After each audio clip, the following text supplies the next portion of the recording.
puisqu'il y aura aussi des matchs demain. On accueille la seconde manche pardon, du championnat de France élite. C'est 6 équipes qui sont les meilleures équipes de France. Alors le rugby fauteuil en lui-même, il existe depuis 1977. Ça a été inventé dans les centres de rééducation au Canada par des personnes qui sont tétraplégiques, c'est-à-dire des personnes qui ont un handicap moteur au niveau des membres inférieurs, mais aussi partiel au niveau des membres supérieurs. Donc on est malgré tout capable de pousser un fauteuil manuel.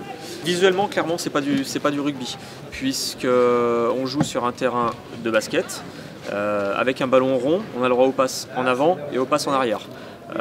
Et on peut même mettre des impacts, mettre en échec un adversaire même s'il n'a pas la balle. Donc ça n'a de rugby que les impacts. Celui qui a la balle, il se prend toute la pression.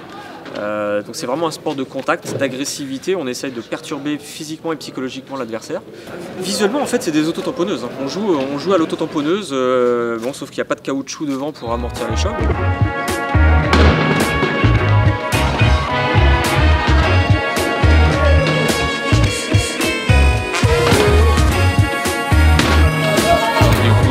Paris a gagné de plus, je crois, alors dans des 6 points.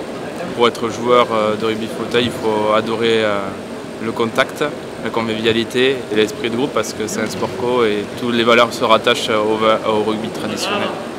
Quand on est handicapé uniquement au niveau des membres inférieurs, on a tous nos bras et toutes nos mains et on n'a aucun problème à gérer le quotidien, c'est-à-dire s'habiller, manger, etc. Parce que nos mains fonctionnent et nos bras fonctionnent. Quand on est totalement handicapé, totalement paralysé, on est en fauteuil électrique et quoi qu'il arrive dans la vie, on est dépendant.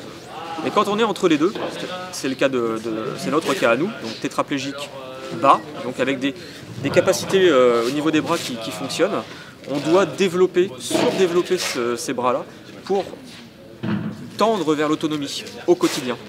Donc ce sport, il permet aux handicapés, aux tétraplégiques, d'avoir une qualité de vie qui est largement améliorée qu'un tétraplégique qui ne va pas faire de sport.